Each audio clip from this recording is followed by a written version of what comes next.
गालीपुर मऊ आप सभी भक्तजनों का स्वागत अभिनंदन वंदन करता है और करता ही रहेगा।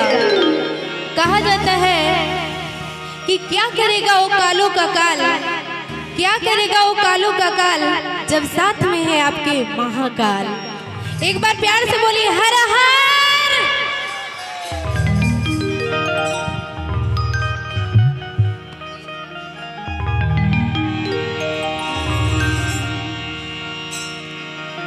ना हमसे भंगिया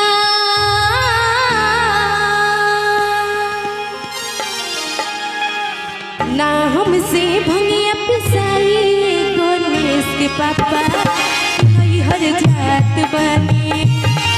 ना हमसे भंगिया पिसाई गणेश के पापा नहीं हर जात बनी। तू खेला हमरो कोमल कलाई भोला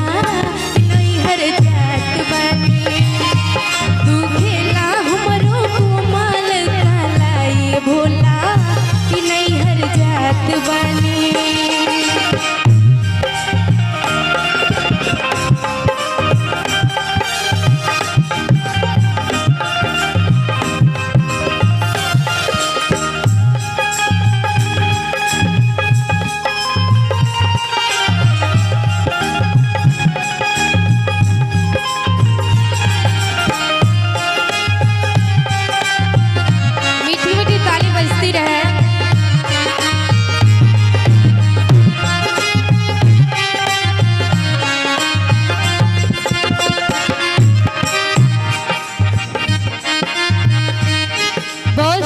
भाव है।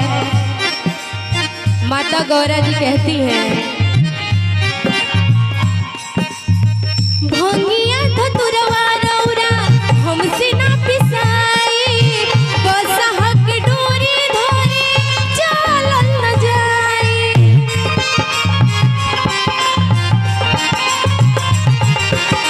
भंगिया धतुरवा रौरा हमसे ना पिसाई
like